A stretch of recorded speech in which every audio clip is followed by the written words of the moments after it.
So yan na yun, nagumana ng remote natin.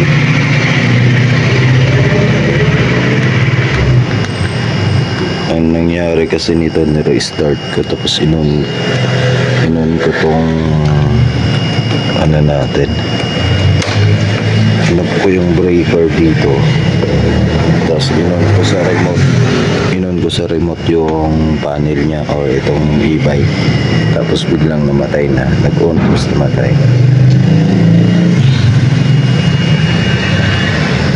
Tapos nung inon ko ulit itong breaker, hindi na siya na-on, na ano ata yung connection niya, nawala na. So troubleshoot natin mamaya yan. Susi na lang gumagana dyan. So yan, issue ng ating Kiso e-bike. Naging issue ngayon ay ayaw niya nang gumana sa remote. Yan o.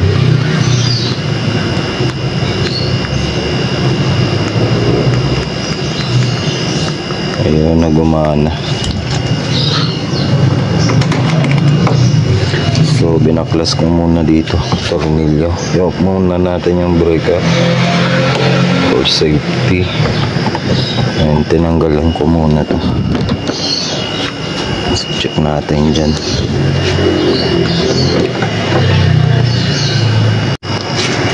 So ito yung pinaka ano niya sa alarm. Yan, 72 Hama branded pala to. 48 volts, 72 volts, 48 to 72 volts. So meron siyang wire na 1, 2, 3, 4, 5 wires. Hama brand. So 202307.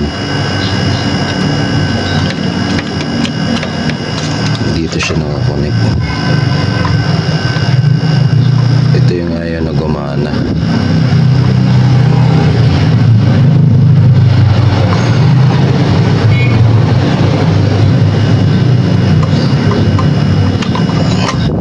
Disconnect muna natin, tapos i-reconnect na lang ulit natin. So baka magkakaiba siya ng connector o connection.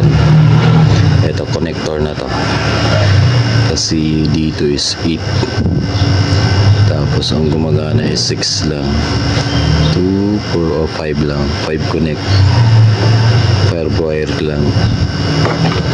So ito i-keep aside ko to kung papalitan ko, kasi baka itong connector na to, itong pinaka terminal niya, magkakaiba yan.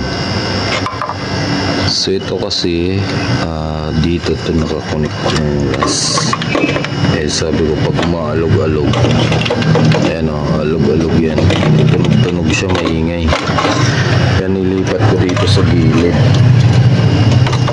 nilipat ko siya dito, baka naman nababasa dito. Kaya yun, na bumigay.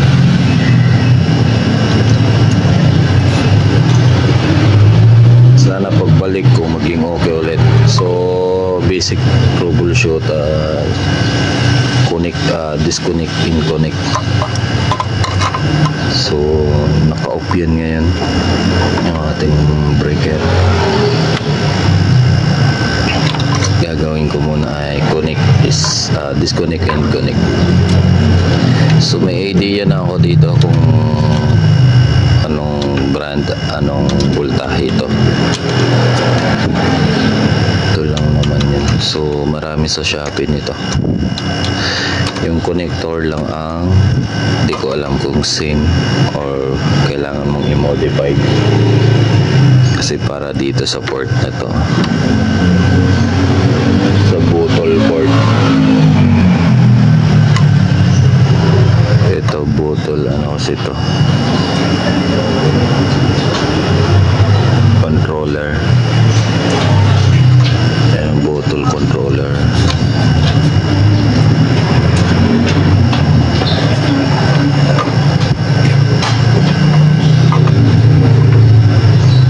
siguro balik ko na ulit.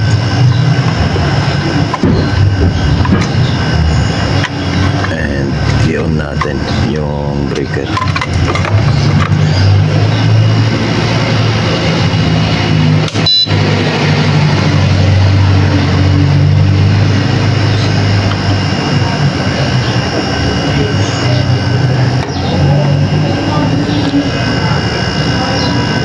Wala na yung tumutunog, may tumutunog kasi dyan.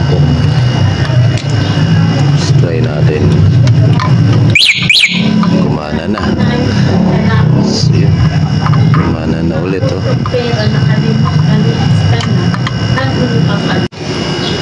So ayan, nakala ko mapapabili na ako ng alarm or itong pang remote. So ayan, okay na siya. Power on na natin. Yan. And power off natin. Goods na siya. Ayan. Gagawin ko dito, lalagyan ko na lang ng dikit or tali, zip cable para hindi siya aalog-alog. May pandikit to eh, yung ito 3M double-sided tip, pero wala na masyadong dikit kasi madumi na. Pero dito to dati nakalagay. Ayan. Ayan, dyan siya nakalagay. Kala ko mapapabili na ako niyan. Pero at least mayroon na tayong idea kung anong specs nito. So madali na lang din naman yan. Marami sa Shopee niyan or Lazada online. Yan, hindi niya talaga dumidikit.